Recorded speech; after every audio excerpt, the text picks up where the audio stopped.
안녕하세요. 사연에 빠지다의 DJ 민영입니다. 오늘도 두 가지 사연 준비되어 있는데요. 끝까지 함께 해주실 거죠? 그럼 구독과 좋아요 버튼도 꾹 눌러주시고 오늘의 사연도 바로 만나볼게요. 여러분, 금배추 뉴스 들으셨죠? 가뜩이나 오른 채소 물가로 주부님들이 힘든데 가족들 먹이는 일에 아무리 비싸도 안 살 수는 없잖아요. 그중 한국인 하면 김치, 그 김치에 빠질 수 없는 배추는 요즘 몸값이 최고이죠. 이번 제 사연은 바로 이 배추, 그리고 김장에 얽힌 이야기입니다. 구독자 여러분은 세상에서 어떤 사람이 가장 부러우세요? 누군가는 미스 코리아만큼 늘씬한 몸매와 아름다운 얼굴을 말할지도 몰라요. 하지만 제가 가장 부러워하는 사람은 바로 건강한 사람이랍니다. 저체중으로 태어났던 저는 유달리 몸이 약했습니다. 어릴 때 자다가 깨보면 엄마가 자고 있는 제 모습을 지켜보고 계셨어요. 엄마는 왜 안 자고 나만 봐요? 우리 언니가 새근새근 자는 모습이 소중하고 이뻐서야. 크고 나서 엄마가 그랬던 이유를 알게 되었어요. 자는 나를 보러 종종 내 방에 왔던 건 제가 갑자기 숨을 멈추고 곁을 떠날까 봐서였다고요. 그만큼 전 위태롭게 목숨을 부지하면서 커왔습니다. 놀이터보다 병원을 더 자주 갔던 저는 이름을 알 수 없는 검사도 많이 받았어요. 긴 시간 동안 마취해야 하는 큰 수술도 몇 번이나 받았고요. 모든 부모님이 자식 사랑에 아낌이 없다지만 특히 우리 엄마는 저를 살리신 분이라고 해도 과언이 아니죠. 체력이 약하고 잔병을 달고 사는 저에게 평범한 일상도 쉽지 않았습니다. 학교에서 가는 소풍이나 체육대회, 심지어 수학여행은 꿈도 꾸지 못했거든요. 고등학교 1학년 때 우리 학년 친구들은 저마다 분주하고 신나 보였죠. 연희양, 이번에도 넌 못 가? 함께 수학여행 가면 재밌을 텐데 아쉽다. 이번에는 무슨 일이 있더라도 나 갈 거야. 학교하고 집에 오자마자 엄마를 졸라댔어요. 엄마, 제발 한 번만. 내 학창시절 친구들과 같이 여행 가는 거 이번이 처음이자 마지막이잖아. 응? 수학여행 갈 수 있게 허락해 주세요. 안 되는 거 알지? 네 몸 상태가 갑자기 어떻게 될 줄 알고 엄마도 없이 그 먼 데서 자겠다는 거야. 단식 투쟁해 가며 며칠 동안 졸라서 결국 엄마는 백기를 들었습니다. 하늘로 날아가는 듯한 기분이었죠. 나도 평범한 다른 애들처럼 친구들하고 같이 추억 가질 수 있어. 들떠서 출발한 수학여행 일정은 예상보다 저에게 더 고됐습니다. 아침 일찍 일어나 운동장 구보를 하고 나서 화장실에 달려가서 바로 구토를 했어요. 오랜 시간 여행사를 돌아다니다가 마지막 산 중턱에 있는 석굴암에서 걸어 내려오다 보니 서늘한 기온과 체력 저하로 몸이 덜덜 떨려왔습니다. 결국 숙소로 돌아와서 저녁밥도 못 먹고 방에 누워 끙끙 앓았습니다. 친구들은 장기자랑 한다고 다 나가고 혼자 방에 있으니 서러움이 극에 달했어요. 친구들은 얼마나 재밌을까? 나도 애들이 준비한 공연 같이 보고 웃고 떠들고 싶었는데 왜 이렇게 태어나서 작은 행복도 나에겐 어려운 거야? 왜? 그때 갑자기 숨이 가빠지고 몸이 발작같이 떨려왔어요. 호흡곤란에 빠진 저를 우연히 지나가는 학년 주임 선생님이 발견하시고 다른 사람들을 불러왔습니다. 그리고 몇 분 뒤 엄마가 와서 천식 호흡기를 제 코와 입에 대주며 옆에서 소리쳤어요. 숨 천천히. 하나, 둘, 침착하게. 호흡이 안정되고 정신을 차려보니 이상하다는 걸 느꼈어요. 어떻게 엄마가 이곳 경주 숙소에 계신 거지? 이 바보야. 네 몸을 누구보다 잘 아는 건 의사도 아니고 바로 이 엄마야. 혹시 무슨 일 생기면 바로 달려가려고 엄마도 경주에 와서 네 뒤를 따라다니고 있었어. 딸을 위해서는 뭐든 다 하실 법한 우리 엄마에게 감동했어요. 그 뒤로 전 괜한 고집 안 피우고 엄마 걱정시킬 일 하지 않는 착한 딸이 되고자 노력했어요. 무실한 딸 낳은 채로 우리 엄마가 얼마나 힘들게 살아왔는지 짐작이 가시죠. 만약 엄마가 신장이 필요하다면 제 신장 하나 떼어줄 것이고 간이식이 필요하면 제 간세포를 나눠줄 수 있습니다. 엄마가 나를 위해 모든 것을 희생하셨듯이 저도 엄마를 위해 뭐든지 다 할 수 있어요. 이렇게 커오다 보니 남들보다 여러모로 부족한 어른이 된 것은 사실입니다. 관공서나 학교에 관련되는 대부분의 대외적인 일은 엄마가 다 챙겨주셨거든요. 야, 너도 22살 어엿한 성인이야. 혼자 할 줄 아는 것도 연습해봐야지. 친구 서경이를 처음 만난 것은 제가 좋아하는 가수의 콘서트장이었습니다. 집 근처 지하철역에서 저와 같은 응원본을 들고 있는 또래 여자애가 바로 그 친구였어요. 아니나 다를까 그 애도 저와 같은 콘서트장에 가는 길이었고 심지어 옆자리였습니다.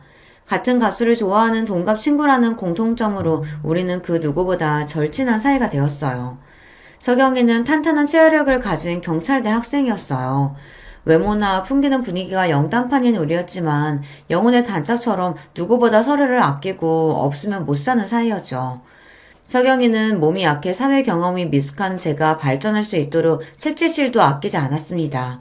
단골 서점과 카페에 들어가는 것, 그리고 병원에 가서 진료받고 약 타오는 것 외에 혼자 할 수 있는 거라고는 없던 제가 혼자 옷가게에 들어가 점원과 대화하고 옷을 입고 사보는 거, 은행에 가서 통장을 처음 개설해 본 거, 도움이 필요할 때 경찰서에 들어가서 상황을 알리는 것까지 모두 그 아이 덕분에 경험하고 자신감을 쌓을 수 있었어요.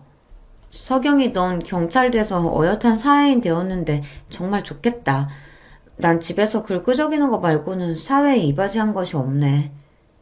왜? 돈 필요해? 부모님이 압박하셔? 우리 부모님이야 늘 나한테 잘해주시지. 내가 이런 고민하는 것도 모르실 거야. 하지만 언제까지 아기처럼 부모님께 의지하고 살겠어. 나도 당당한 독립 해보고 싶고. 그럼 네가 써온 글들을 팔아봐. 작품도 세상에 나와야 그 가치가 바라는 거 아닐까? 난 책하고는 담을 쌓았지만 네가 쓴 동화를 보면 나중에 내 애한테 읽어주고 싶다는 생각이 절로 들거든. 저는 아동작가 지망생이지만 집에서 습작만 했을 뿐 아직 원고료도 받아보지 못했어요. 친구의 이야기에 힘을 얻은 저는 언론사와 출판사에 기고 희망 메일을 쓰기 시작했습니다. 한 50군데는 보낸 것 같은데 한 곳에서 제 글이 마음에 든다며 한 달에 2편씩 의뢰해왔습니다. 누군가 나를 필요한다는 느낌을 태어나서 처음 받아 감격에 겨웠습니다. 그렇게 작가로서 첫 발을 내디딘 지 1년 만에 첫사랑을 만나 남들처럼 결혼도 하고요. 하지만 제 인생은 그 결혼을 기점으로 180도 바뀌었다고 해도 과언이 아닙니다. 제 남편은 시댁보다 더 자주 처갓집에 들락날락 하고 있어요. 마누라가 이쁘면 처갓집 기둥에 절을 한다더니 절 너무 사랑해서라고요. 천만에요. 저도 처음엔 그렇게 착각했죠. 그런데 남편의 목적은 다른 데 있었어요. 장인어른 사이 왔습니다. 요즘 날씨가 쌀쌀한데 이럴 때 장인어른은 어떤 외투 입고 다니세요? 그러면 친정아빠는 사이가 관심을 가져주는 것이 마냥 좋으셔서 여기저기 옷장을 열어서 당신 옷들을 죄다 보여주시죠. 한참 그 옷을 구경하던 남편은 몇 가지 골라서 아빠의 옷에 대해 이런 이야기를 늘어놨어요. 아니, 이건 버버리 거네요. 하지만 지금 장인어른에게 전혀 안 맞을 것 같은데 한번 입어보시죠. 그거 보세요. 사람은 나이에 따라 체형이 변한답니다. 게다가 그 색상은 장인어른의 주름만 부각돼서 더 나이 들어 보여요. 비싼 옷이라 중고로 버리긴 아까운데 어쩔까요? 이런 식으로 자기가 갖고 싶은 옷이 있다 싶으면 그 옷을 마구 깎아내리다가 아버지가 처치 곤란하실 테니 자기에게 버리라는 식으로 가져갑니다. 장모님, 제가 요즘 자꾸만 어지럽고 체력이 많이 떨어졌는데 오늘 저녁으로 뭐 좋은 거 없겠습니까? 아, 그래? 난 그런 줄도 모르고 불고기랑 김치찌개만 해놔버렸네. 우리 사위 힘날 만한 게 뭐가 있나? 입에 당기는 건 있고? 생각해보니 오늘은 장어가 땡기네요. 저번에 창고해보니 10년 묵은 더덕주도 있던데 또 둘이 궁합이 기가 막히지 않습니까? 이렇게 엄마를 꼬드겨서 장어나 소고기 등 값비싼 음식들을 매번 얻어먹습니다. 빈손으로 친정집에 가서 두 손 가득 무겁게 집으로 돌아올 때면 남편의 기분은 그렇게 좋아 보일 수가 없어요. 여보, 당신이 우리 친정 편하게 여기고 부모님께 살가운 건 너무 고마운 일인데요. 연로하신 부모님께 매번 얻어먹고 이것저것 받아오니까 이제 좀 민망하네요. 다음번에는 작은 거라도 부모님 선물 좀 사가요. 아, 그런가? 아, 참, 당신 그 소식 들었어? 이번에 연예인 B씨가 또 바람 피웠다네? 또요? 그 사람 지금도 재혼한 처랑 있는데 진짜 못 쓰겠네.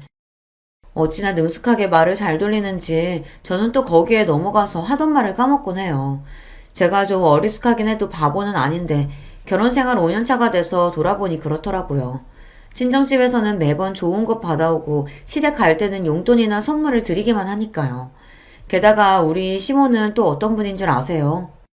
지난번에 내가 전화했었지? 그거 가져왔냐? 네, 여기요. 집에 수건 부족하세요? 이 수건들은 남편 회사에서 직원용으로 제작한 거라 여기 로고가 적혀 있는데. 회사 이름만 있으면 더 믿을만해 보이고 좋지 뭐. 여기 몇 주년 기념 이 오버로크 한 글자만 쪽가위로 뜯어내면 된다. 아니 내 친구가 환갑잔치 한다고 부르는데 아무리 나라지만 빈손으로 갈 수가 있어야지. 이 수건들 포장해서 선물로 주면 될 거야.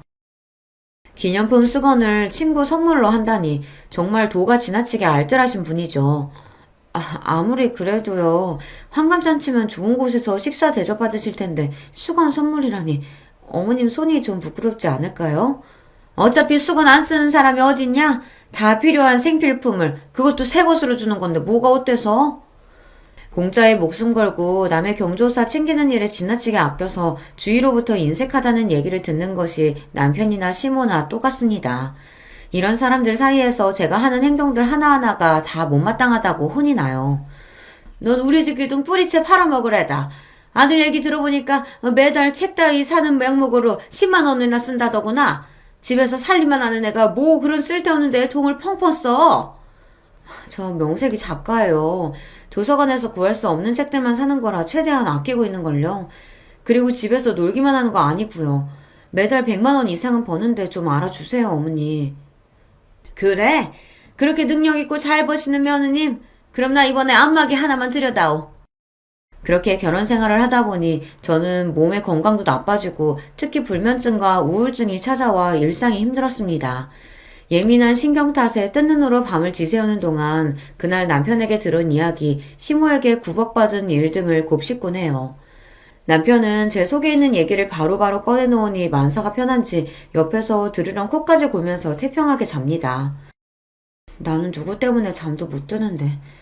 특히 남편이나 시모의 잔소리를 심하게 들은 날이면 나 자신이 그렇게 초라할 수가 없었어요. 세상을 살 가치 없는 사람이라는 좌괴감까지 빠지고 이런저런 잣생각에 도통 잠을 이룰 수가 없는 거죠. 낮에 격하게 운동하고 집안일을 하면 밤에 잘 수 있을 줄 알았더니 그게 아니었습니다. 점차 식욕도 수면욕도 심지어 얼굴 씻을 힘조차 저에게 없었어요. 난 그렇게 아픈 건데 극복하고 싶은데 그럴 에너지도 없는 저를 보며 남편은 혀를 찹니다. 아, 이 여자 참 게으르네. 뭐? 밤에 잠을 못 잔다고? 그건 다 늘어지고 편하게 살아서 그래. 나처럼 회사를 다녀봐라. 어찌나 피곤하지. 머리 대자마자 잠이 쏟아진다. 그러고 있지 말고 신문이나 우유 배달이나 좀 나가봐. 남편 말이 맞는 것도 같아서 새벽에 신문 배달 일을 시작했습니다. 가뜩이나 저질 체력인데 자전거 타고 고지대에 오르는 것부터가 너무 힘들었고 계단을 오르내리다가 그만 쓰러지고 말았어요. 눈을 떠보니 병원 응급실 천장이 눈앞에 보였습니다. 망할 놈들. 입원한 것도 아니고 몇 시간 응급실에 있었다고 이게 얼마나 또 뜯어내는 거야. 당신 깨어났어? 나 어떻게 된 거예요? 분명히 신문 배달하던 중이었는데. 남편은 팔짱을 끼고 절 한심한 눈으로 내려다보며 그랬습니다. 살다 당신 같은 유리몸은 처음 본다. 앞으로 신문 배달이든 뭐든 몸 쓰는 일은 하지 마. 그냥 지금처럼 집에서 끄적이면서 하던 일이나 하라고. 병원비가 더 나가게 생겼어. 집안 살림에 보탬이 되고 싶어서 내 약점을 극복해보고 싶어서 시작한 도전이었습니다. 그러다가 비록 병원 신세를 졌지만 그런 제 노력을 남편이 알아주길 바랬어요. 아니 적어도 쓰러진 아내의 건강을 걱정하고 나가서 일하라고 등 떠민 자신을 반성할 줄 알았습니다. 그런데 이 남자 왠지 병원비만 아깝다고 생각하는 것 같았어요. 저도 모르게 서러움에 눈물이 터져나와 소리내어 울기 시작했습니다. 남편은 그런 제가 미련하다면서 출근하겠다고 혼자 병원을 떠나버렸고요. 제가 쓰러졌다는 소식을 듣고 친정 부모님이 달려와 제 퇴원 준비를 도와주셨습니다. 그동안 불면증과 우울증에 시달려왔다는 고백에 엄마는 몹시 안타까워하며 바로 절 신경정신과 병원에 데려가셨어요. 의사와 상담하고 약을 먹으니 상태가 좀 호전되더군요. 하지만 약을 먹는들 완치되기는 글렀어요. 매일 내 신경을 건드리는 남편과 시모가 있는 한 말이에요. 아무래도 여러분 저 배필을 잘못 만난 것 같죠. 그런데 그 무엇보다 남편에게 실망스러운 것은 바로 자식에 대한 생각이었습니다. 사실 남편은 보기와 달리 성욕이 왕성한 남자였어요. 여기서 이런 말을 어떨지 모르겠지만 매일 밤, 심할 때는 하룻밤에도 여러 차례 한 적도 있는 현대판 병광세랄까요? 가뜩이나 체력이 약한 저는 그를 감당하는 것이 몹시 어려웠습니다. 그런데 그런 욕정에 찬 남자가 의외로 철저하게 조심하는 부분이 있었습니다. 바로 피임이에요. 여보, 나는 이 일이 아직도 익숙치 않아요. 그래도 당신을 사랑하니까 감내하는 건데 꼭 그렇게 피임해야겠어요? 당신 닮은 아들, 나 닮은 딸 이렇게 갖고 싶은데. 그러면 남편은 김샌다는 표정으로 돌아누워 이렇게 말합니다. 당신은 외동딸로 태어나서 풍족하게 지원받고 공주님처럼 살아봐서 뭘 모르지. 우리 집은 자식만 넷이야. 온 가족 입이 여섯이라고. 먹는 것도 입는 것도 차지하기 위해서 형제들끼리 피 터지게 싸우게 돼. 그게 얼마나 처절한 투쟁인지 알아? 게다가 요즘은 애 하나 대학까지 보내는데 2억이나 든다는 신문기에서 못 봤냐고. 당신과 나 우리 둘이 먹고 살기도 빠듯한데 애가 무슨 애야. 아무리 설득해보았지만 남편은 요지부동이었어요. 결혼해서 가정을 꾸리는데 자식이 없다면 무슨 소용일까요? 저는 희생이 따르더라도 그만한 가치가 있는 일이 바로 출산과 육아라고 생각합니다. 단지 돈이 아까워서 자식을 낳지 않겠다는 남편만큼은 아무리 노력해도 이해할 수가 없었어요. 저런 인간이 뭐가 좋다고 내가 먼저 반해 결혼까지 온 건지. 지금이라도 내 발등을 찍어서 되돌이키고 싶은 마음이었습니다. 내 나이 28이던 때 그를 처음 만났죠.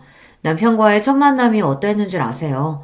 친구 석영이가 근무하는 경찰서 근처에서 우리는 종종 점심을 같이 먹었습니다. 저야 시간이 자유로운 직업이고 그 당시 친구는 일이 한참 바빠서 점심시간에 수다 떠는 것이 서로에게 소중했거든요. 그날은 가을볕을 받은 나무가 알록달록 익어가는 좋은 계절이라 공원 벤치에 앉아서 샌드위치를 먹으며 한참 대화 중이었습니다.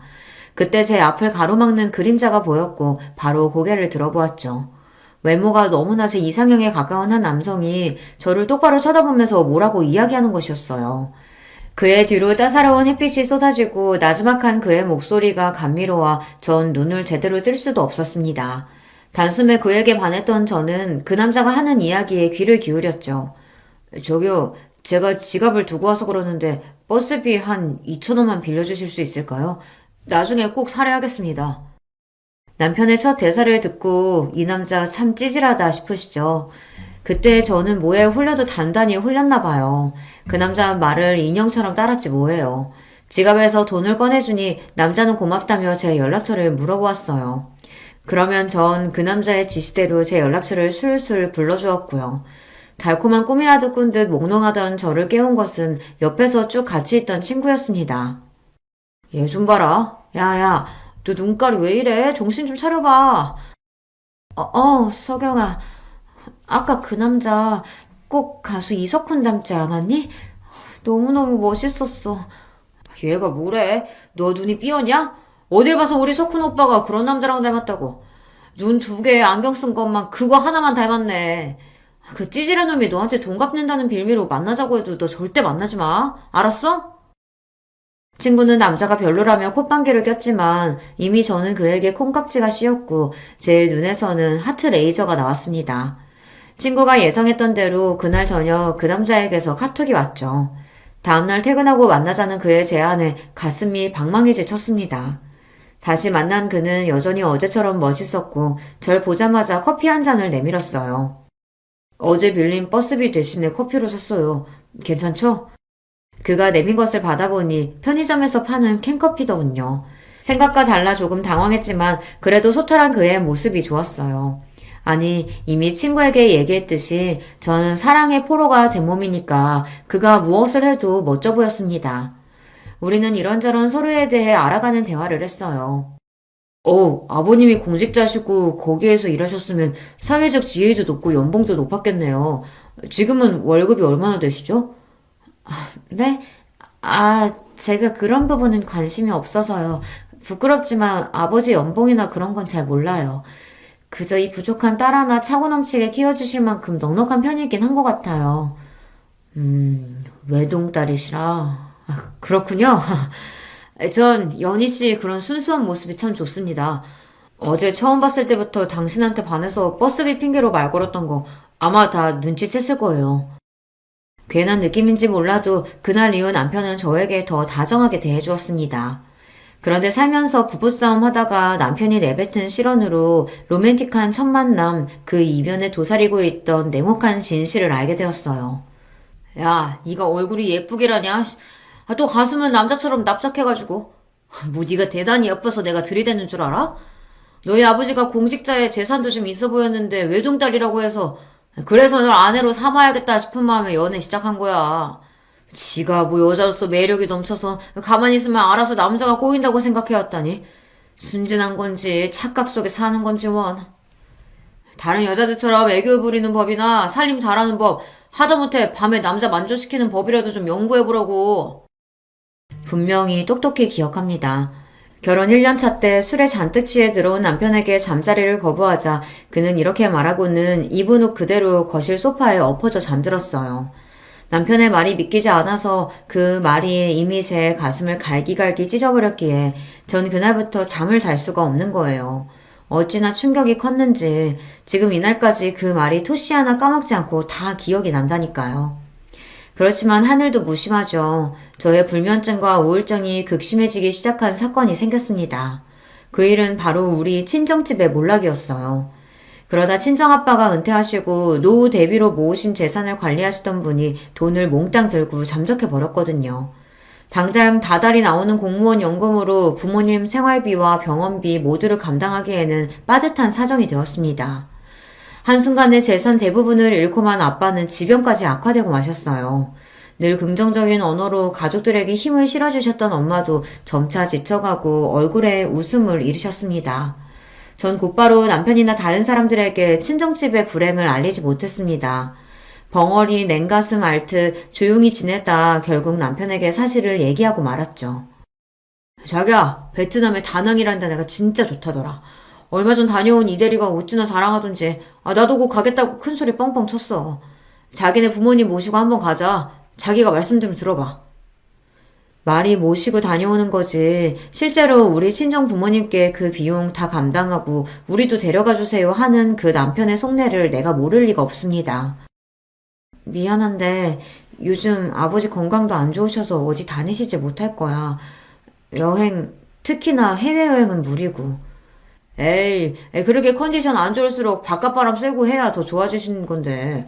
그러지 말고 장인어른한테 그만 좀 해. 왜? 그냥 우리 부모님한테 다낭여행 보내달라고 부탁을 하지 그래? 그게 차라리 솔직하고 귀엽긴 하지. 남편은 좀처럼 큰소리 내지 않는 제가 이상해 보였나 봅니다. 당신 뭐 잘못 먹었어? 급발진하고 난리야. 알았어. 그럼 해외 말고 제주도라도 다녀오자. 이번 연휴 기간에 휴가 붙이면 나 4박 5일은 가능한데, 어? 사실 우리 부모님 망했어. 에? 그게 무슨 소리야 갑자기? 전 울면서 친정아빠가 사기당하고 모든 재산을 홀라당 날린 것이며 그 충격으로 쓰러지신 등의 일들을 모두 털어놓았습니다. 말도 안 돼. 경찰에 신고는 했어? 박사장 그 사기꾼 놈 잡아서 장인어른 동부자 찾아야 할 거 아니야. 사기당한 뒤를 경찰서에 가서 접수했지만 거기서 그러더군요. 사고를 접수하고 수사야 해보겠지만 우리나라에서 잠적한 아니 중국이나 외국으로 이미 도주했을 사기꾼을 잡는 것은 하늘의 별 따기라고요. 설령 경찰에서 잡아다 재판에 넘긴다고 해도 실형 얼마 나오지 않기도 하고 뜯긴 돈은 아마 돌려받을 수 없을 거라는 비관적인 이야기였습니다. 사기당한 돈을 되찾을 희망 한 조각 남지 않았다는 얘기에 남편은 짜증을 확 내며 집에서 나가버렸습니다. 이렇게 힘든 상황에 놓여있다는 것을 알게 되면 제게 위로의 말 한마디 할 줄 알았는데 그런데요 그 사람 정말 무심해요. 우리 친정이나 내 걱정은 하나도 안 되나 봐요. 상심한 우리 부모님을 찾아뵙고 슬픔을 함께 나누기를 기대했습니다. 적어도 안부전화 한 통이라도 할 줄 알았거든요. 그렇지만 그는 날 위해 우리 친정을 위해 아무것도 하지 않았습니다. 아무것도요. 오히려 남편과 이 소식을 들은 시모까지 저를 사람 취급도 하지 않았습니다. 저에 대한 남편의 태도는 날이 갈수록 냉담해졌고 매일 어디 가서 돈 벌어오라는 압박뿐이었습니다. 상황이 이렇다 보니 제 우울증은 약을 먹어도 더 심해지기만 했지 어디 기댈 곳 없이 혼자 감내하고만 있었어요. 그리고 그해 여름 폭염으로 채소 물가가 훌쩍 뛰었는데 그중 배추값이 으뜸이었죠. 엄마, 요즘 배추 가격이 보통 비싼 게 아닌데 그래도 김장하시려고요? 그럼 너희 아버지는 내가 직접 담근 김치 아니면 식사 못 하시는 분이잖니. 아무리 비싸도 할 건 해야지. 하는 김에 너네도 좀 나눠줄 테니 다음 주에 집에 와서 엄마랑 같이 김장하자. 가뜩이나 쪼들리는 사정에 비싼 김장김치를 내 것까지 해주신다니 엄마의 김장 소식에 더욱 마음이 무거웠습니다. 자식이 되어가지고 김장해서 드리지는 못할 망정 어려운 친정으로부터 계속 받기만 하는 자신이 그리 못나 보일 수가 없었어요. 그렇게 하염없이 엄마에게 미안하고 우울한 생각에 빠져드는데 시모의 전화가 왔습니다. 이런 기분으로 시모를 대하고 싶지 않았지만 전화를 놓치면 또 불호령이 떨어질 것이 뻔했기에 겨우 전화를 받았어요. 어머님, 안녕하셨어요? 안녕은 무슨? 니네 친정은 여전히 사기꾼 못 잡았다니? 네, 답답하지만 그렇네요. 아휴, 네가 네 애비 닮은 모양이로구나. 그 나이 먹고 어떻게 돈을 그렇게 관리하셨다니? 맹하게 사기나 당하고. 또 그 소리. 내 욕으로도 모자라서 친정부모님 욕하는 시모의 말은 정말 참기 힘듭니다. 전화한 건 다름이 아니고 이번에 김장해야 하는데 절인 배추 좀 사서 보낼 테냐? 저희도 돈이 없어서 김장 못하는걸요. 죄송해요. 저희 친정엄마가 김장하시는 거 도와드리고 몇 포기만 얻어온 걸 아껴서 먹을 계획이에요. 그래? 망해도 부자는 3년은 간다더니 뭐 사기당해도 먹고 살만한 돈은 있나 보네. 올해 물가도 비싼데 잘됐다. 그럼 가서 우리 집 김치도 얻어놓으라. 한 30포기 정도. 시모는 즐겁다는 듯 자기 할 말만 하시고 제 대답은 듣지도 않은 채 전화를 끊어버렸습니다. 하지만 없는 살림에 친정엄마는 절인 배추를 30포기만 사다 놓으셨더라고요. 같이 김장을 하고 나서 엄마는 저에게 주실 10포기를 김치통에 담고 계셨어요. 엄마, 우리 집 김치 그렇게 안 먹어요. 5포기만 주시면 돼요. 에이, 그래도 내 마음 같아서는 작년처럼 너 이 시댁 거랑 해서 50포기는 해주고 싶은데 미안하다. 이건 가져가. 그렇게 10포기의 김치를 담으면서 엄마의 배려에 감사하고 또 내 처지가 못나서 눈물을 글썽였습니다. 또 온다. 이 울보. 너도 나이가 이제 적지 않아. 얼른 김서방 설득해서 애 낳고 엄마가 되어봐야 저 여린 심성이 단단해지지. 소중한 김치통을 들고 집에 돌아와 보니 글쎄 시모가 이미 우리 집 안에 와 계셨어요. 아마 남편을 통해 현관 비밀번호를 알아내서 연락도 없이 무작정 들어오셨겠죠. 제가 이렇게 만만한 며느리예요. 너희 친정에서 김치 받고 온 거지? 아니, 그런데 왜 고작 그뿐이냐? 죄송해요. 아시다시피 저희 친정 사정에 30포기밖에 못 하셨어요. 그것도 저 먹으라고 10포기나 주신 거예요. 어머니께 5포기 나눠드릴게요. 이거라도 가져가세요. 너, 내가 분명히 우리 집에 30포기 가져오라고 일러두지 않았니? 이 시애미 말 무시해? 어머니, 정말 너무하세요. 우리 친정에서도 없는 사정에 이나마 챙겨드리는 거예요. 싫으시면 이것도 안 가져가시면 되잖아요. 가뜩이나 울적한 마음에 김치 내놔라 닥달하는 시모가 원망스러워 대꾸한 건데 바로 시모의 손이 제 얼굴로 날라왔습니다. 철썩. 이년이 고작 김치 몇 포기 가지고 이 시애미 앞에서 건방을 떨어? 어디 더 대들어봐. 이번에 뺨이 아니라 다른 거 패주마. 악질이던 시모는 친정에서 받아온 김치통 모두를 다 들고 가셨습니다. 저는 도무지 이 상황이 믿기질 않았어요. 조금 감정적으로 어머니께 말씀드린 건 그래요. 좀 예의에 어긋났어요. 그렇지만 그 일이 뺨을 맞을 정도로 잘못한 건가요? 여러분, 제가 정말 그렇게 건방을 떤 걸까요? 그 뒤로 땅거미가 지고 밤이 찾아올 때까지 계속 식탁 옆 그 자리에 굳은 얼굴로 울기만 하고 멍하니 있기도 했습니다. 띠리릭 현관문이 열리는 소리였습니다. 남편이 퇴근하고 집에 들어온 것이었죠. 뭐야? 집에 있으면서 왜 집안 불도 다 꺼놓고 거기서 놓고 있어? 아까 당신 어머님이 나한테 무슨 짓 했는지 알기나 해요? 우리 친정 김치 덜 가져왔다고 내 뺨을 치시더라고요. 왜 나는 매번 친정 것을 당신과 당신네 집에 퍼다 나라는 사람이 되어야 하죠? 도대체 왜? 벌떡 일어나 분을 이기지 못하고 팔을 휘두르다가 식탁에 있던 우울증 약이 바닥에 떨어졌습니다. 떨어진 약봉지를 들어보던 남편은 휙 하고 무서운 눈초리로 쏘아보며 물었어요. 이 양 뭐야? 정신과? 너 정신병 들었냐? 말 함부로 하지 마세요. 정신병이라니. 요즘 스트레스가 심해서 우울증이 생길 것뿐이에요. 이게 다 당신과 어머님 때문에. 미친년. 정신병자가 할 핑계도 많다. 맹아 네가 그래도 데리고 살만했던 건 네 부모가 가진 돈이 있어서였어. 그런데 지금은 아주 산거지가 다 됐지. 이럴 때일수록 남편한테 잘하고 시부모님 공경할 줄 알아야지. 넌 상황 파악도 안 되냐? 아 됐어. 너 같은 거 필요 없으니까 이혼해. 이 집에서 나가. 아 빨리. 남편 말에 더한 충격을 받은 제가 정신을 차리고 보니 슬리퍼 차림에 핸드폰이나 지갑도 없이 집 밖에 나와 있었습니다. 이제 가을로 접어들어 쌀쌀한 날씨를 체감했지만 저에겐 아무것도 없었어요. 그렇게 1시간이 넘게 걷고 걸어 친구네 집에 갔습니다.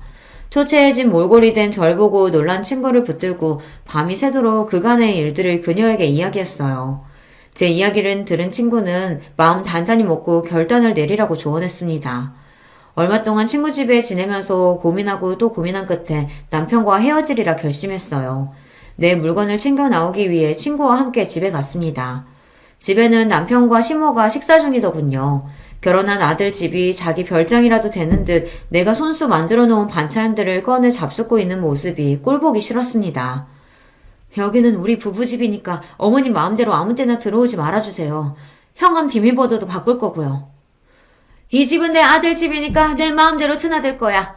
어차피 너희들 이혼한다면서? 그 얘기 듣고 아들한테 잘 생각했다고 했다. 돈도 없는 친정에 너 뭐 볼 게 있다고? 우리 아들은 더 알짜배기 재산 있는 집 딸로 잡아서 결혼시키면 된다.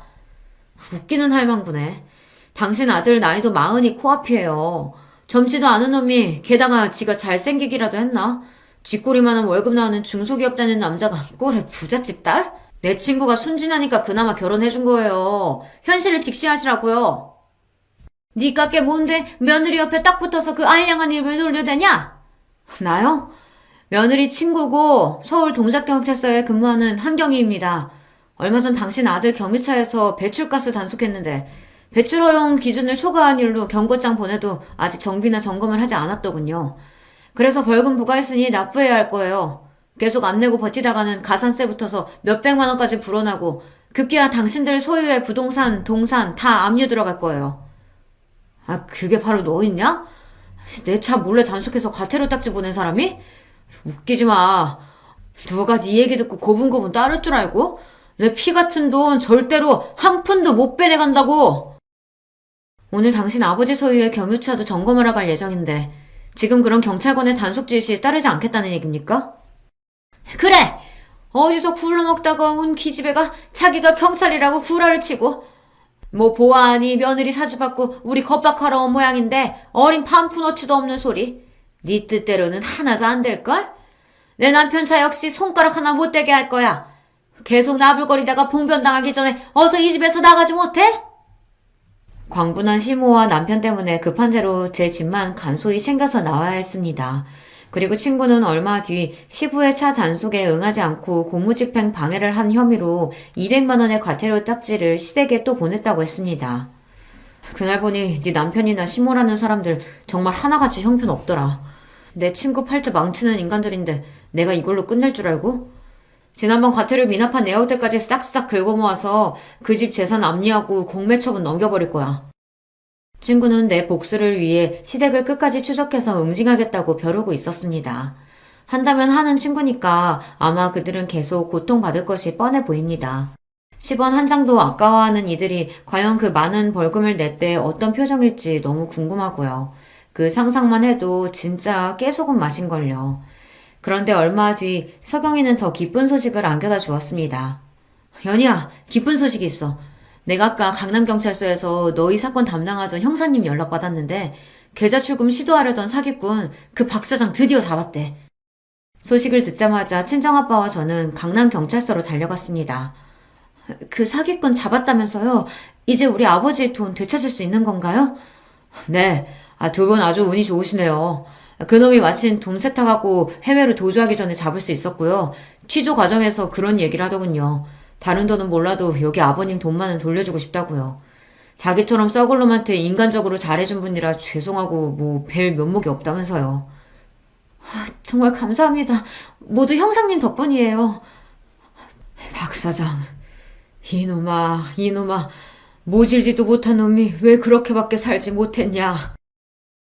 아빠는 그가 돈을 떼어먹은 것보다 십수년간 막역하게 지냈는데 배신했다는 사실이 더욱 아프다고 하셨습니다. 결국에는 자신의 잘못을 뉘우치고 아빠의 돈을 돌려준 일에 대해 인간적인 연민을 느끼신 모양이에요. 담당 형사는 우리를 흐뭇하게 바라보며 이런 이야기로 끝을 냈습니다. 저야 경찰로서 제 할 일을 한 거고 그보다는 한경이가 애 많이 썼어요.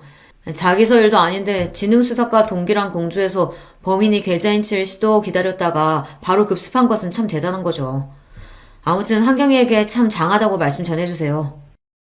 나에게 표현하지 않았지만 내 친구는 박 사장을 잡기 위해 그간 애를 많이 썼던 것입니다. 나를 위해 애써주는 소중한 친구와 부모님이 있다는 사실을 이제야 깨달았어요. 시어머니나 남편처럼 나를 무시하고 이용해 먹으려는 사람만 있던 건 아닌데 이렇게 소중한 사람들을 외면하고 내 상처만 더 깊이 파고들며 우울증의 늪에 빠졌던 것입니다. 약해진 탓에 나쁜 마음도 먹으려고 했던 자신이 한심해서 견딜 수 없었습니다. 나에 대한 반성의 눈물이 흘러내렸습니다. 서경이의 활약을 들으신 부모님은 친구까지 집에 초대해서 우리만의 자축 파티를 열었습니다. 너는 연이랑 진배 없는 내 딸과 같다. 앞으로 살면서 우리를 네 부모같이 생각해 주렴. 그동안도 저 딸처럼 예뻐해 주셨잖아요. 아버지 장례식 때도 도와주시고 돌아가신 아버지 대신해서 경찰대 졸업식에도 와주시고 저희 집에 명절 선물도 보내신 거 알아요. 늘 그 은혜에 감사하게 생각하고 있어요. 그때 잔치집에 똥파리도 꼬인다고 훈훈한 대화 중에 갑자기 불청객이 들여닥쳤지 뭐예요. 우리가 날린 돈을 찾았다는 소식이 그새 시모와 남편의 귀에 들어간 모양입니다.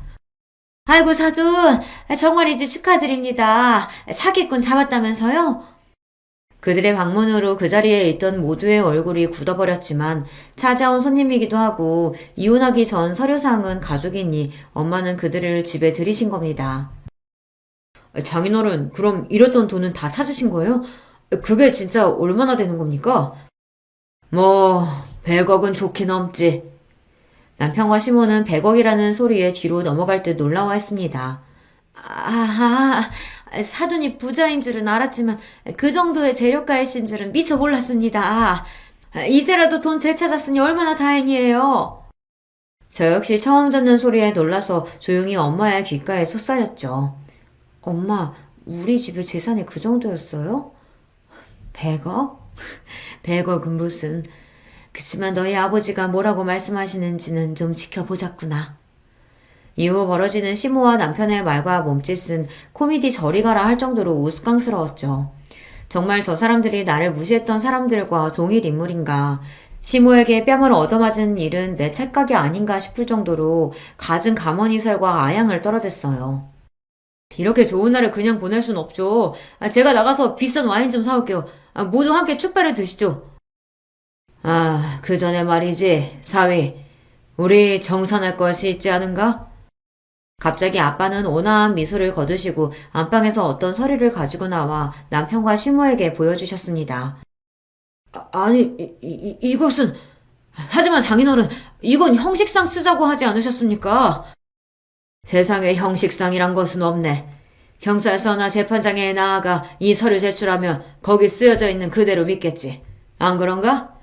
낯짝이나 양심이 있다면 자네나 자네 모친도 그렇게 엉덩이 뒤밀고 우리 집까지 올 수는 없는 법. 자네가 내 딸한테 안겨준 모욕 그 이상을 앞으로 난 자네에게 돌려주겠네. 첫 번째로 나한테 빌려간 1억 5천만 원과 그 밀린 이자. 당장 가져오지 않으면 법적으로 나설 테니 그리 알게나. 남편은 아빠의 말을 듣고 차용증을 손에 구기고선 벌벌 떨기 시작했습니다. 1억 5천이나? 그게 무슨 소리냐 아들아? 저기 사돈, 시간 주시면 아들이 천천히 갚을 테니까. 아니지. 당신 딸이 내 며느리요. 내 아들이 아는데 설마 사이에게 소장까지야? 진심으로 하는 말씀은 아니겠죠. 당신 딸 정신병자라도 우리가 잘 보듬고. 이 양반이 남의 집 귀한 딸을 뭐라고 짓거리는 정신병자? 우울증 가지고 정신병 취급을 하다니? 저 말하는 뻔세를 보니 알만하네. 그동안 얼마나 내 딸 무시하고 괴롭혔는가? 그렇게 화가 난 엄마의 모습은 이전에도 이후에도 본 적이 없습니다. 엄마는 갑자기 부엌에 들어가서 김치 한 포기를 손에 말아쥐고 나오셨어요. 그리고 바로 시모의 얼굴에 그 귀한 김치를 냅다 던져버렸습니다. 자, 이 김치나 먹어. 내가 한 김장김치 필요하다면 네가 내 딸 갈궈댔다지? 자, 원하던 그 김치 당신 얼굴로 담아가쇼.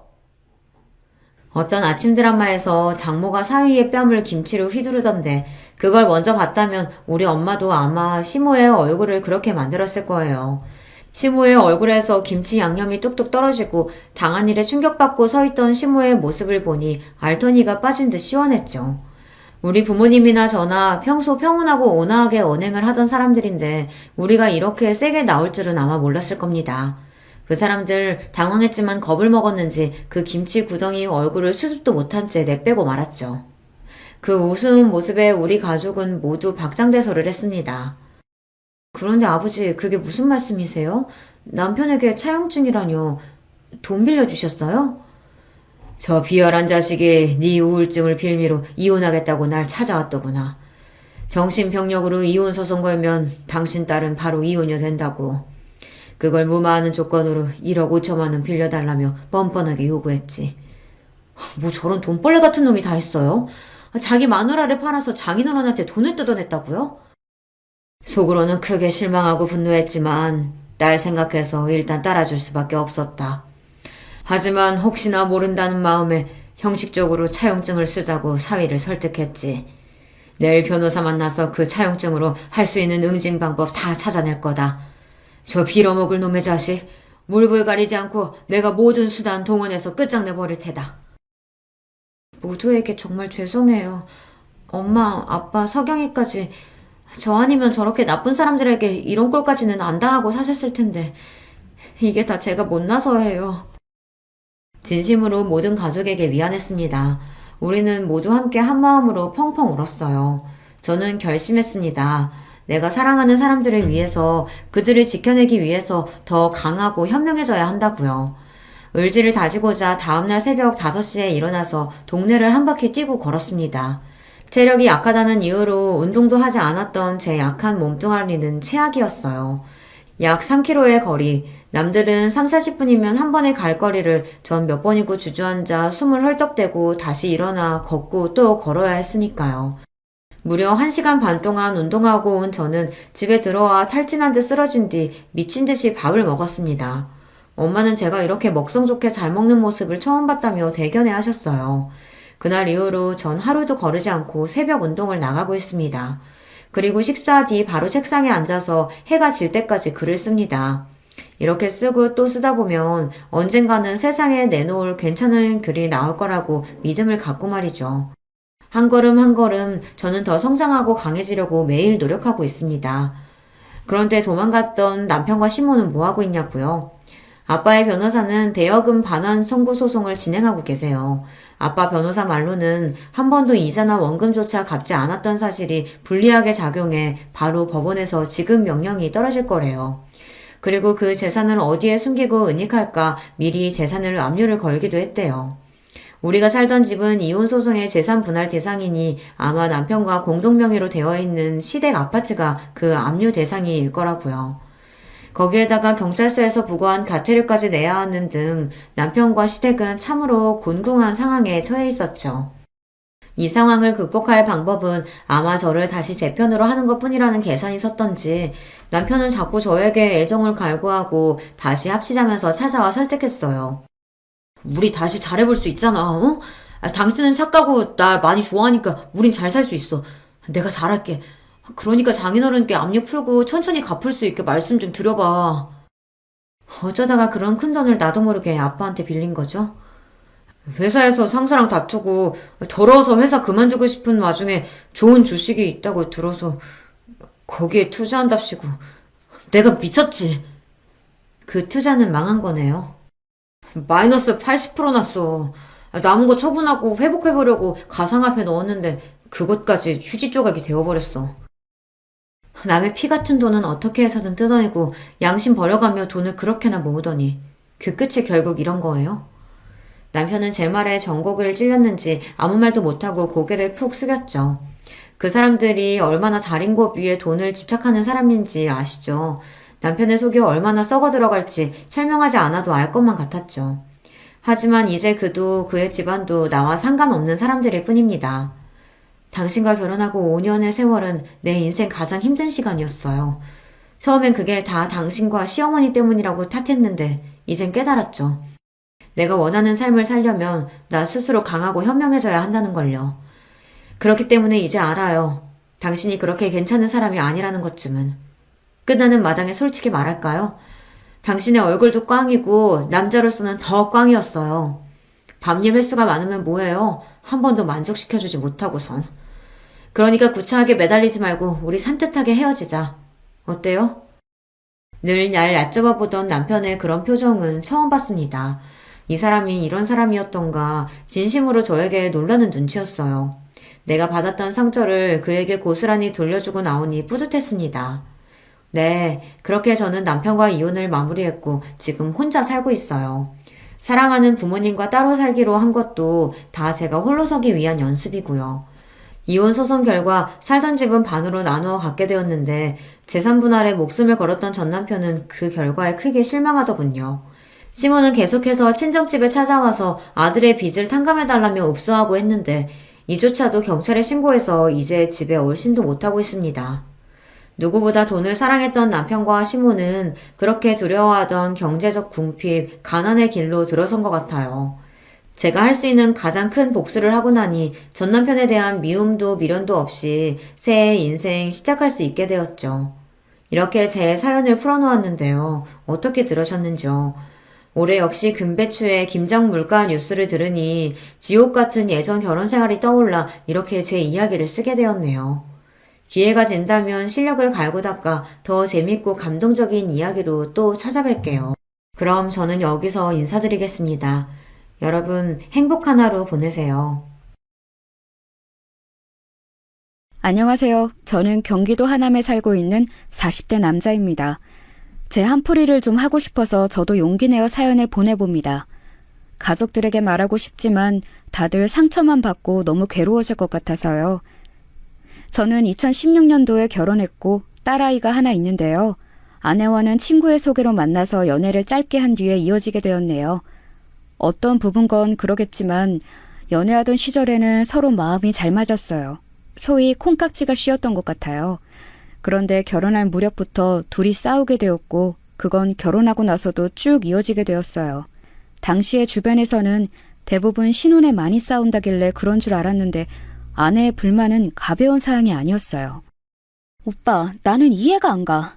그래도 어머니가 2억까지는 해주실 수 있는 거 아니야?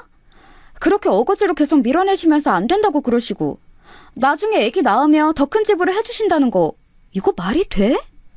해주실 수 있는데 안 해주시는 거랑 돈이 없어서 못 해주시는 거랑 다르잖아.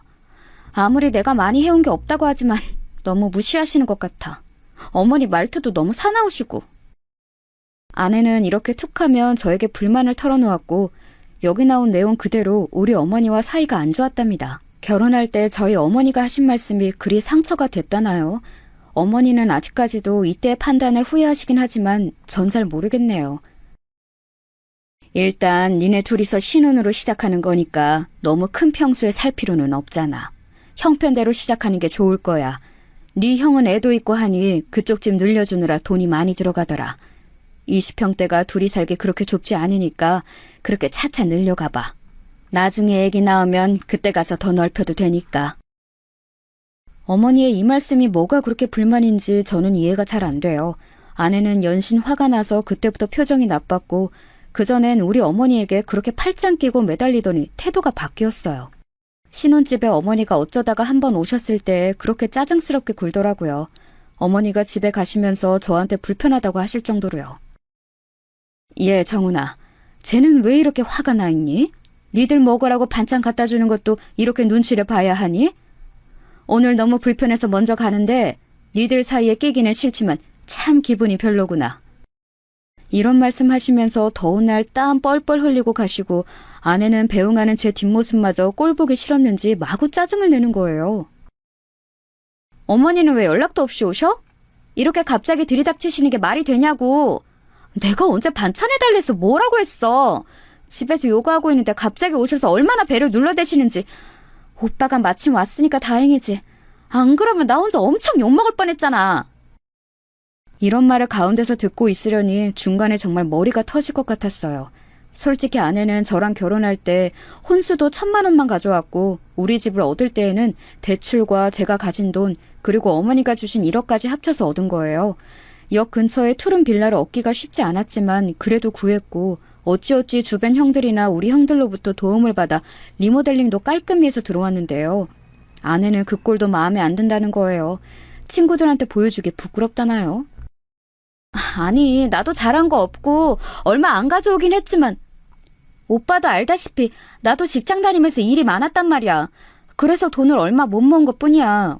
그리고 나는 이렇게 빨리 결혼하고 싶지 않았어. 오빠가 하도 준비가 다 되었다고 하니 결혼하면 집에서 살림만 하라고 하니 회사를 그만둔 거지. 근데 집도 생각보다 너무 세팅이 덜 되어 있고 나는 회사를 괜히 그만뒀다 싶고 좀 요즘 너무 우울해. 친구들 부르기도 마음에 안 들고. 오빠도 세정이 알잖아.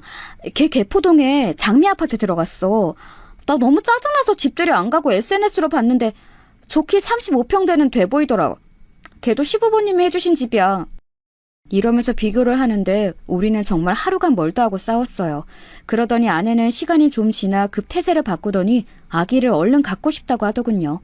저도 당시 스트레스가 많았고 우리 사이에 아이가 없어서 이렇게 하루가 멀다 하고 싸우나 싶기도 했네요. 하지만 아내는 그냥 그런 생각을 한 게 아니라 다른 데에 마음이 가 있었더군요. 바로 우리 어머니가 좀 더 집을 더 큰 데로 옮겨주지 않을까 생각했던 것 같아요. 임신하고 나서 안정기가 되었고 가족들에게 알렸을 때에도 모두 좋아했는데요. 아내는 그때부터 단톡방에 조금 티를 내기 시작했어요. 와중에 저희 형수님과도 사이가 나빴고 형수님은 아내가 불편하다며 단톡방을 나가버리셨지만요. 안녕하세요. 오늘도 날씨가 너무 좋네요. 뱃속에 우리 아기 나오면 다 같이 여행 가면 너무 좋을 것 같아요. 오늘도 열심히 태교할 테니까 우리 애기한테 좋은 말 한마디씩 다 해주세요. 이러면서 되도 않는 덕담을 강요하고 하여간 아내는 여러모로 피곤한 구석이 있었답니다. 어떤 면에서 형수님과도 안 맞았는지 못 들었지만 대충 짐작은 가요. 저희 형이 이런 식으로 말을 했거든요. 야, 정훈아. 나도 애지간해서 니네 부부 일에 끼기 싫은데 네 형수가 너무 피곤해. 아무래도 재수씨, 우리 집에 좀 자격지심이 있는 것 같아. 네 형수한테 전에 뭐라 긁어댔다잖아. 뭐 형님만 애기 키우신다고 넉넉하게 사시는 줄 아냐고. 자기도 애기 생겼고 어머니같이 패주실 거라고 했다나? 그게 엄마랑 확실히 된 얘기는 맞는 거야? 나도 바빠서 대충 들었는데 어이가 없더라고. 네 형수 말로는 재수씨가 그렇게 같이 있을 때 살살 긁어댄다는 거야. 은근슬쩍 일도 시켜대고 말이지. 자기 임신했다고. 거 듣고 보니 나도 썩 좋게 보이지는 않는데 말할 타이밍이 아니라서 참았어. 아무튼 너도 알고는 있으라고. 형 말을 듣고 저는 고개를 절레절레하며 안에서 새는 바가지, 밖에서도 샌다고 도대체 왜 저러는지 모르겠더라고요. 일단은 그러려니 하고 참았던 이유는 아이를 출산하기 전까지 과하게 아내랑 싸우기 싫었어요. 시간이 지나 아기가 태어났고 육아하는 방식으로도 우리는 새롭게 충돌하게 되었어요.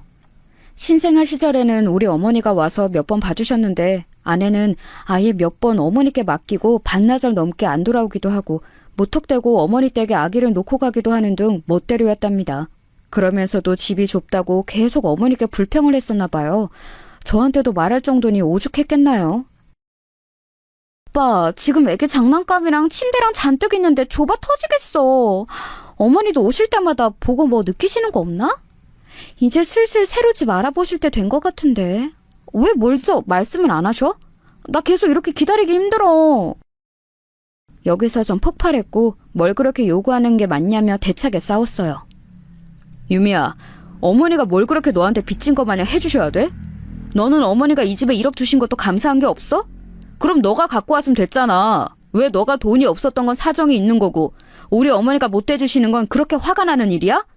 게다가 어머니 무릎도 안 좋으신데 저렇게 반찬 갖고 오시고 지영이까지 봐주시는 건 감사한 게 없어? 정말 사람을 하다 이렇게까지 질리게도 할 수 있구나. 너 네가 어떤 사람인지 좀 알아야 해. 제가 한 말이 크게 틀린 말도 아니지만 이 말이 통할 사람이었다면 아내는 애초에 그런 짓들을 하지도 않았겠죠. 아내는 제 말에 서럽다면서 집을 나가버렸고 새벽녘에나 들어와서 에어컨에서 쪽잠을 자더군요. 이날 저는 연락도 안 되는 아내를 기다리며 밤새 우는 애를 끌어안고 있느라 보통 애를 먹은 게 아니었어요. 그럼에도 아내는 계속해서 저에게 불만을 쏟아대고 별의별 말들을 보내면서 피곤하게 굴더라고요. 오빠는 오빠가 나한테 얼마나 잘못을 많이 했는지 알아야 돼. 내가 지영이 낳으면서 얼마나 고생했는지 알아? 온몸이 다 아프고 아직도 회복이 안 됐어. 산후 우울증 심해서 눈물만 나. 이런 말들을 해대며 급기야 아이가 3살이 되던 해에는 일을 하겠다며 어린이집에 보내더군요. 나 이렇게 아무런 능력도 없는 사람 아니야. 애 키우면서 이렇게 집에만 들어앉아 있으니 오빠도 나를 계속 무시하고 어머니도 툭하면 불러대시지. 나 일할 거고 지영이는 어린이집 보낼 거야. 그렇게 알아. 그러면서 애를 보내고 출근을 한다더니 매일같이 늦게 들어오고 뭔 놈의 야근이 저보다 많은지 이해가 안 되었어요. 무슨 휴대폰 판매 홍보 회사라고는 하는데 화려하게 차려입고서는 나가더군요. 이미 아이 돌 때부터 우리는 심한 냉전이 시작되었고 입만 열면 싸웠기 때문에 대화도 많이 안 했어요. 그러다가 아이가 5살이 되고 저한테 뭐 하는 일이 많아졌다고 자꾸 육아를 미루는 거예요. 어린이집 엄마들이랑도 좀 어울리는 것 같더니 거기서도 싸움이 나서 또 따로 다니고 이 관계 안에 결국 우리 애만 피해서 보는 듯 했답니다. 말이 좀 트기 시작한 딸아이가 이때 꽤 상처를 받았어요. 아빠, 나 예지랑 놀고 싶은데 엄마가 이제 예진의 엄마랑 안 논대. 나도 예지 생일 파티 가고 싶어. 근데 가면 안 된대, 엄마가. 우리 반에서 나만 못 가. 이런 상황을 겪고 아내와 대화를 하려치면 아내는 저에게 아이에 대해서 아는 게 뭐가 있냐면서 자꾸 말을 끊어버렸어요. 아내는 직장을 다닌답시고 매일 늦게 오고 어쩌다가 가끔 어린이집 엄마들이랑 연락을 해서 주말에도 나가더니 그것도 안 하고 애도 잘 안 보려고 하더군요. 저는 갈수록 이런 결혼 생활에 무슨 의미가 있나 싶었고 어머니는 저희 부부 사이에 대한 걱정이 많으셨어요. 드러내지 않으려고 했지만 아이가 5살 되던 무렵부터 아내는 명절에 저희 본가에 가는 것을 거부했거든요. 나는 안 갈 거야. 어머니한테 받은 상처도 많고 형님이랑도 보기 불편해. 아주버님도 형님 편이신 건 알겠지만 저번에 너무 기분 나쁘게 말씀하시더라. 오빠랑 지영이만 다녀와. 어차피 어머니도 본인 아들 보고 싶은 거지 며느리가 보고 싶은 게 아니라고. 일할 사람이 필요한 거지. 나도 얘기하기 귀찮으니까 빨랑들 준비해서 나가. 그러면서 시댁에는 저와 아이 둘만 다니게 되었고 집에 돌아오면 아내는 늘 소파에 널브러져서 자고 있더군요. 아이가 가운데서 눈치 보며 눈물 짓고 불안해하니까 느껴졌고 그래서 저는 아이 앞에서는 최대한 감정을 드러내지 않았어요. 하지만 그러고 얼마 지나지 않아 아내는 갑작스레 충격적인 선언을 하더군요. 저도 마음속으로 몇 번이나 떠올렸고 상상했던 단어이긴 하지만 그걸 상대 입에서 듣는 건 꽤 큰 충격이 되더라고요. 나 이렇게 살기 싫어. 이혼하고 싶어. 우리 둘은 같이 사는 건 아닌 것 같아. 이혼하자. 아내의 말에 적잖이 충격받았던 저는 우선은 말려봤어요. 애가 앞에 있는데도 멀쩡히 TV를 보고 있는 애 앞에서 할 말이 아니었으니까요. 하지만 아내는 듣지 않고 무작정 눈앞에서 짐을 챙겼고 나중에 놀란 딸아이가 울면서 엄마를 잡는데도 아내는 듣지 않았어요. 아주 태연하게 뭐가 씌인 사람 마냥 이렇게 말을 하더군요. 지영아, 엄마 연락할 거야. 보고 싶을 때 만나면 돼. 울지 말고. 왜 울어? 아빠랑 같이 있으면 된다니까? 그러면서 마구 옷들을 우겨넣더니 이성을 잃은 제가 뒤에서 뭐라고 소리를 질러대도 듣지를 않는 거예요. 그냥 그렇게 후다닥 정말 도망치듯 짐을 챙겨서 나가면서 마지막에 이런 말을 하더군요. 이 말은 두고두고 제 가슴에 상처가 되어 아직도 그 목소리가 귀를 떠나지 않아요. 이런 집구석에선 못 살아. 다시는 찾지 마. 연락하지 마. 너무나 말도 안 되게 갑자기 버림을 받아버린 저와 아이는 그 뚱한 상황 앞에 아무것도 할 수 없었어요. 반나절이 지나 저는 이 난장판을 어머니께 알렸고 곧이어 형도 알게 되었습니다. 저녁에 다들 집에 찾아와서 걱정을 하고 어머니는 곧장 우리 딸아이를 끌어안고 진정을 시키시더군요. 애가 놀라서 울다가 또 엄마를 찾고 또 우는 걸 보고 어머니는 잠깐 눈물을 글썽이셨어요. 그러면서 이런 말씀을 하시는데 저는 정말 억장이 무너지는 것 같더군요. 용서할 수 없다고 생각했어요. 이 여자를. 정훈아, 내가 그때 좀만 더 어떻게든 해서 그냥 집을 더 해줄 걸 그랬나 보다. 어쩌자고 상황이 이렇게. 앞만 봐도 유미 걔 집 때문에 그런 거 맞는 것 같은데, 그치? 나도 초반에 괘씸해서 뭐라 하고 그랬는데 이게 다 뭔 꼴이냐. 며느리랑 싸울 때도 며느리가 있어야 싸우지. 거 조금 더해서 그냥 집을 그때 맞춰서 해줄 걸. 아휴, 그러면 니들 이렇게 싸우고 일이 되지 않았을 텐데 그냥 다 후회가 된다. 전 아니라고 저도 모르게 역정을 냈어요. 이때 형과 형수가 애 운다고 거세게 말렸었고요. 어머니, 그런 말 좀 하지 마세요. 무슨 어머니가 잘못이에요? 유미 걔 뭘 해도 저랬을 애예요. 얼마나 시달렸는데요, 제가. 유미는 진짜 엄마 같지도 않고 될 자격도 없는데 애를 낳아가지고. 정훈아, 그만해. 지영이 듣잖아. 그만하고 이제 애부터 좀 재워라. 너도 진정하고. 뭐 먹었어? 이렇게 말해주는 형 때문에, 그리고 챙겨주는 형수님과 어머니가 계셔서 그날 밤을 제정신으로 보냈던 것 같아요. 머릿속에 완전히 꽃밭이 되어 정신을 못 차리고 사는 저에게 아내는 또 지멋대로 연락 와서는 이혼 처리를 제대로 해달라고 하고 기가 막히더군요. 와중에 저는 이런 멍청한 질문도 했답니다. 너 지영이는 생각이 안 나냐? 너 있잖아. 애가 하루가 멀다 하고 계속 울어. 지쳐서 애가 목에 쉬어 빠졌어. 어린이집도 못 갔어. 네가 사람이야? 사람이냐고. 아내는 그 말에 잠깐 대답이 없더니 정말 아무렇지 않게 남의 얘기를 하듯 이렇게 말하더군요. 그러니까 오빠가 잘 챙겨줘. 내가 잘 부탁한다고 했잖아. 무슨 화분을 맡겨둔 사람처럼 저렇게 말하더라고요. 이때 입안에서 온갖 육두문자가 쏟아지는데 아내는 너무 얄밉게도 그 말도 다 듣지 않고 끊어버렸어요. 그 뒤로 문자나 떡하니 보내가지고 빨리 처리해달라 질질 끓기 싫다고 재촉만 해놨더라고요.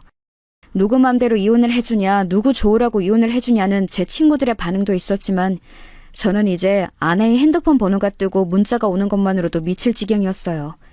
이때 정말 고마운 친구 녀석 한 놈이 기분 전환 좀 하라고 드라이브를 시켜주었답니다. 우리 딸은 자기네 애들이랑 놀도록 하고 저만 오롯이 데리고 바다에 데려가 줬었어요. 생각해보면 이 친구 아니었으면 저 몇 번이나 황망한 선택을 했을지도 모르겠어요. 결혼한 내내 얼굴이 펴지지 않았고 그나마 아이만 생각하며 잘 지내려던 제가 왜 이런 우스운 꼴을 당하게 된 걸까요? 그나마 제 곁에 가족이 있었고 제가 위험해 보인다면서 신경 써준 친구 녀석들 몇이 있어서 삶을 이어가게 되었어요. 딸아이를 달래는 데에는 시간이 무척 많이 걸렸고 이때 형수님이 하셨던 말씀도 참 가슴에 박히더라고요. 나쁜 뜻이 아니라 이해가 너무 되는 말이라서요. 서방님, 솔직히 지영이는 아예 어릴 때 자기 엄마랑 기억이 없을 때 이런 일을 겪거나 아니면 아예 한 10살쯤 되어서 뭔가 이해할 만할 때 그랬으면 괜찮을 수도 있어요. 이러나 저러나 애들은 가엾고 안 됐지만 적어도 아예 모르거나 아니면 받아들일 상황이 되니까요. 하지만 제가 볼 땐 중고생이어도 받아들이기 힘든데 지영이는 너무 애매한 나이예요. 학교도 안 가고 어린이집 다니는 꼬맹이한테 엄마랑 보낸 시간이 선명한 애한테 너무 괴로운 체험이었을 것 같아요. 제가 볼 때 서방님도 그렇고 지영이도 치료받아야 해요. 처음에는 이 단어가 너무 어색하고 걱정스레 느껴졌지만 맞는 말인 것 같았어요. 저와 아이 둘 다 그때 눈앞에서 아내와 엄마가 떠나가는 걸 멍하니 지켜보고 있었으니까요. 아무리 불러도 잡혀지지 않고 당연히 일상을 보내던 한 사람이 자기 발로 도망치듯 나가는 걸 경험했어요. 그리하여 중간에 몇 번 상담도 받고 저는 아이와 시간을 보내려고 노력하느라 너무 힘들었어요. 저도 상처가 심한 판국에 더 심한 아이를 돌봐줘야 했으니까요. 둘이 상담받으러 가는 와중에 아이는 차 안에서 기절할 듯 소리를 지르면서 울더라고요. 아빠, 엄마 보고 싶어. 엄마한테 데려가줘. 엄마 보고 싶어. 아빠, 나 엄마한테 갈래. 엄마한테 데려다줘. 귀가 찢어질 듯 웽웽거리면서 오래되는 딸아이를 달래고 운전하면서 차선을 제대로 못 보고 머리는 엉망이 되고 큰 사고가 날 것 같아 갓길을 급히 세우기도 했었어요. 다 짜증나서 이딴 거 다 집어치우고 하지 말자고 소리를 빽빽 지르고 아이를 부모 혼자서 키우는 게 이렇게 지치고 힘든 일인지 새삼 체감했었네요.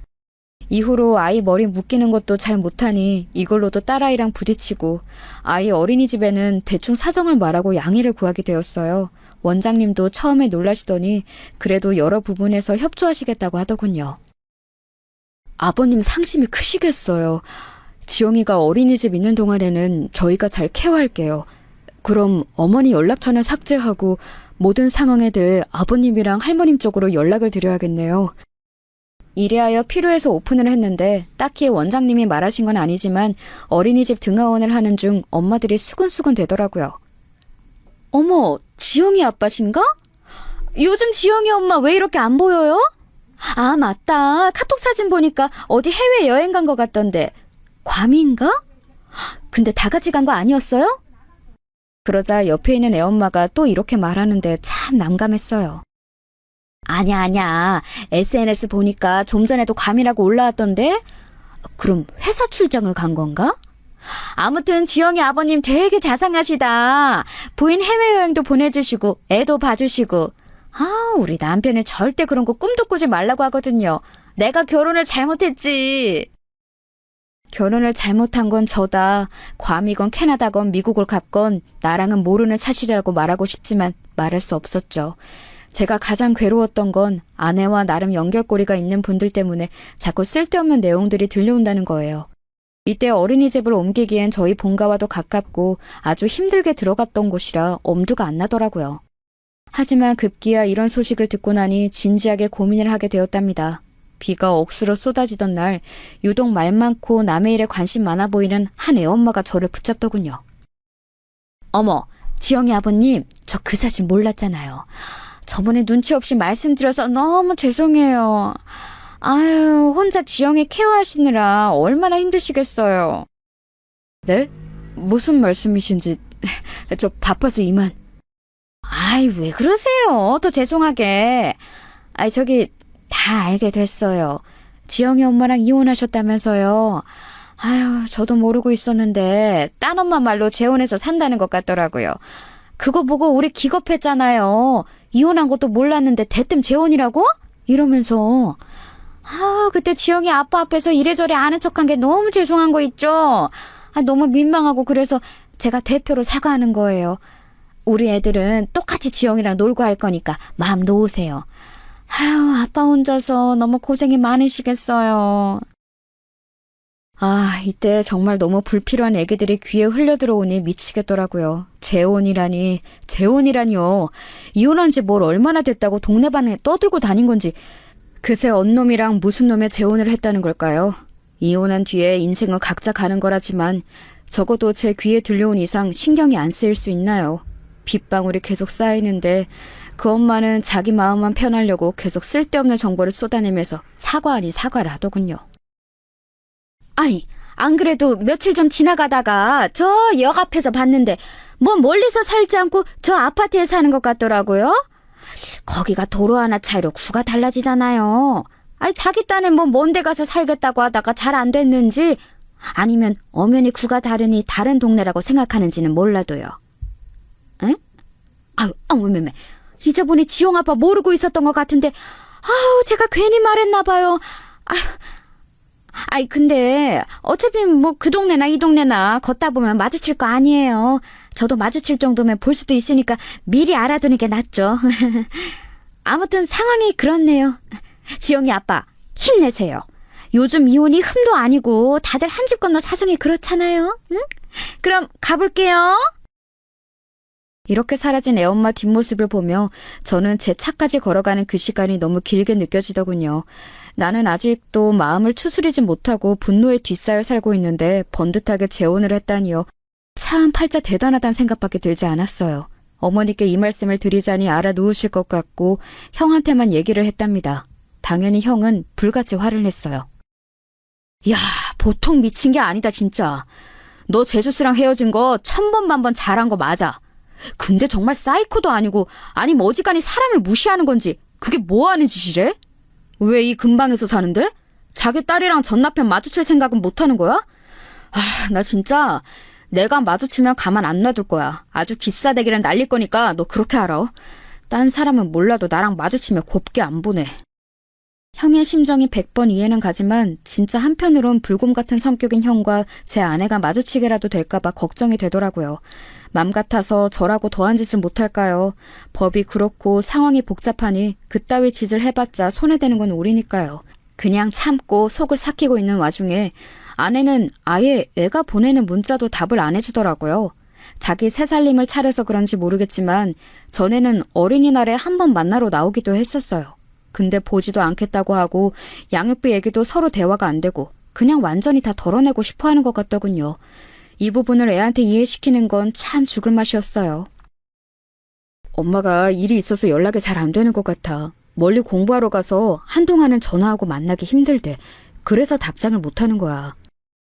싫어. 엄마한테 전화해줘. 엄마 목소리 듣고 싶어. 아니면 엄마한테 보내줘. 왜 안 되는데?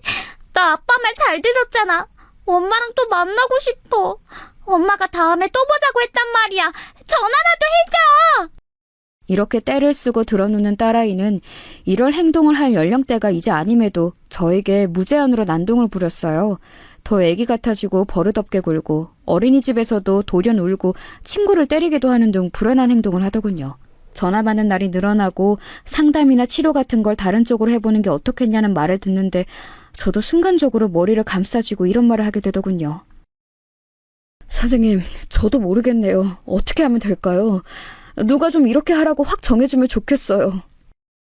이러니 담임 선생님도 난감해하시고 결국 어머니가 중간에 딸아이를 데리고 오기도 하고 난장판이 되었답니다. 하지만 퇴근하고 돌아와서 잠든 아이를 보면 애가 무슨 잘못이겠나 싶은 거예요. 낳아놓고 그렇게 끼고 살고 평생 옆에 있을 것처럼 하던 엄마가 갑자기 애 마음에 난도질을 하고 정없이 사라져버렸잖아요. 그걸 애보고 견디라고 하는 게 너무 가혹하겠더라고요. 어른인 저도 저렇게 무작정 사라진 아내를 감당하기 힘든데 애보다는 조금 나을 제가 달래주는 수밖에. 그러나 언제 어디서 마주칠 수도 있다는 생각을 하니 제 마음이 온전해지기 힘들었어요. 그러면 안 되는데 술을 많이 마셨던 날 저도 모르게 아내의 SNS와 차단해둔 카톡 프로필까지 염탐하게 되었답니다. 아내는 정말 너무너무 얄밉고 한 대 쥐어받고 싶을 정도로 화사하게 웃으며 재미있는 날들을 보내고 있더군요. 집인 듯한 고급 아파트에서 사람들을 불러 모은 듯한 사진도 있고 재혼한 남자랑 다정하게 찍은 사진도 있고 말이에요. 이혼한 지 뭐 한 5년은 되었으면 괜찮았을까요? 2년도 안 된 상태로 금방 재혼해서 새댁처럼 저러고 있는 모습에 역겨움이 느껴졌어요. 저는 하루가 다르게 말라가고 죽을 상을 하고 회사를 다니고 있는데 말이에요. 진지하게 정신과 치료가 필요하겠다 싶었어요. 솔직히 누가 봐도 아내는 정말 너무 악질 아닌가요? 무슨 대단한 원수를 지었길래 아니면 얼마나 머리에 오물만 가득하고 비어있길래 이혼한 전 남편과 딸 근처에 새 살림을 차리냐고요. 당시 어머니가 아프셔서 몸져 누우실 때도 많았고 솔직히 이건 역시 제 탓일 것 같았어요. 스트레스가 심하셔서 그런지 밤에 잠도 못 주무시고 그러니 딸아이 어린이집 등하원 시켜주는 것도 힘들게 되었어요. 그래서 제가 데리고 가는데 애는 바닥에 눕고 울고 불고하고 어린이집 앞에 있는 엄마들은 수군거리고 담임 선생님도 저를 안쓰럽게 쳐다보고 원장님도 달래주듯 말씀하시지만 가시방석이더라고요.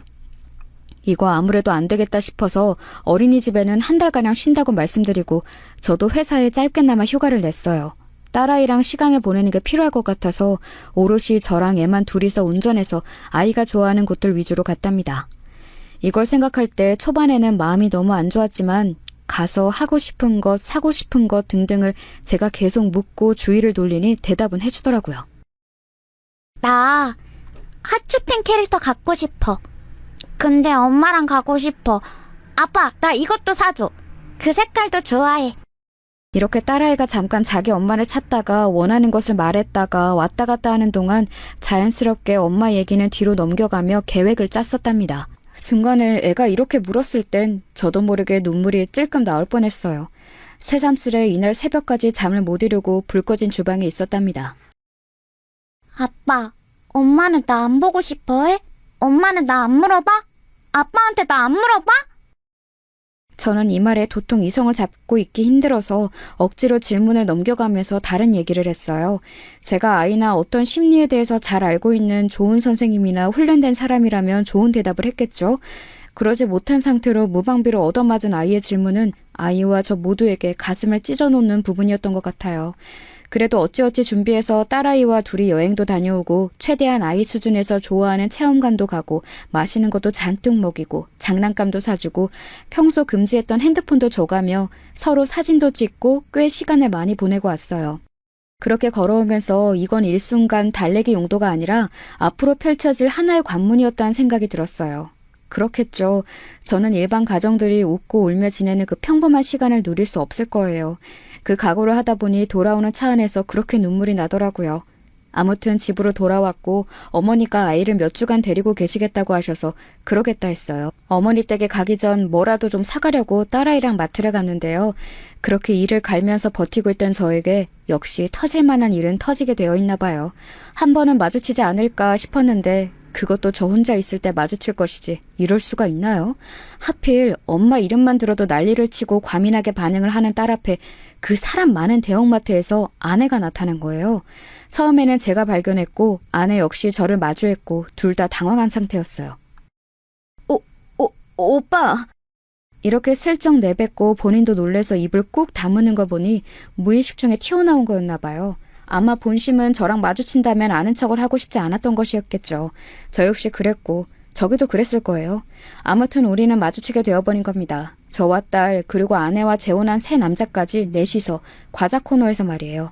저는 뭐라고 아내 이름을 부를 뻔했지만 아내가 먼저 저를 부르는 바람에 침을 꾹꾹 삼키며 겨우 말을 참을 수 있었어요.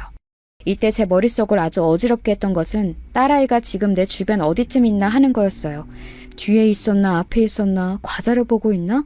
설마 지금 이 순간 나처럼 같은 자리에서 자기 엄마를 발견한 건가? 싶어서 손에 땀을 쥐고 얼른 딸아이를 찾으려는 순간 물은 엎질려져 버리고 말았어요. 공기를 날카롭게 가르며 묵직한 소리가 쏟아져 나왔거든요. 엄마! 일어날 일은 일어나고 마는 법인가 봅니다. 딸아이는 자기 엄마를 본 거예요. 그것도 제 뒤에서 과자를 보고 있다가 멈춰 돌던 중 자기 엄마를 알아본 거죠. 엄마 어디 갔었어? 엄마 보고 싶었어! 딸아이는 곧장 두어 걸음 앞에 있는 자기 엄마에게 스르륵 튀어가서 치마를 한 움큼 잡아버렸고 아내는 정말 아주 위태한 표정을 하고 있더라고요. 뭐랄까 누가 보면 뭔가에 눌려서 당장이라도 기절할 것 같은 그런 숨막히는 표정을 하고 있었어요. 지켜보는 제 입장에서도 다소 이해가 안 될 것 같은 그냥 단순히 당황한 정도가 아니라 되게 위험해 보이는 얼굴을 하고 있더군요. 아무튼 이 시각에 아내 옆에 서 있던 그 새 남자는 키도 훤칠하니 크고 좋기 190은 되어 보이더군요.